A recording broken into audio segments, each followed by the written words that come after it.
இலக்கியம், இலக்கணம் ஆகிய துறைகளில் மட்டுமல்லாது வீரமாமுனிவர் மருத்துவ அறிவிலும் வியத்தகு புலமையுடன் விளங்கினார்.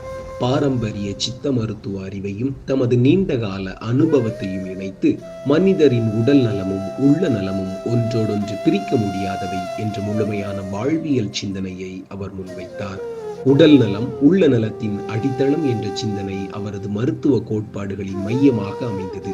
நவரத்ன சுருக்கமாலை, மகாவீரிய சிந்தாமணி, வைத்திய சிகாமணி, மூப்புச்சூத்திரம், நவகாண்டம் உள்ளிட்ட 13 மருத்துவ நூல்களை பாடல் வடிவில் இயற்றி மருத்துவ அறிவை எளிய தமிழில் மக்களிடம் கொண்டு சென்றார்.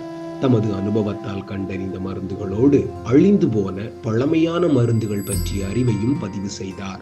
அவர் பரிந்துரைத்த கருப்பு விசுணு சக்கரம், மேகரோக சஞ்சீவி, சமய சஞ்சீவி சூரணம், மணப்பொடி, பற்பொடி போன்ற மருந்துகள் இன்றும் மக்களின் பயன்பாட்டில் இருப்பது மனித நலனில் அவரின் இறைப்பணிக்கு நிலைத்து நிற்கும் சான்றாக விளங்குகிறது.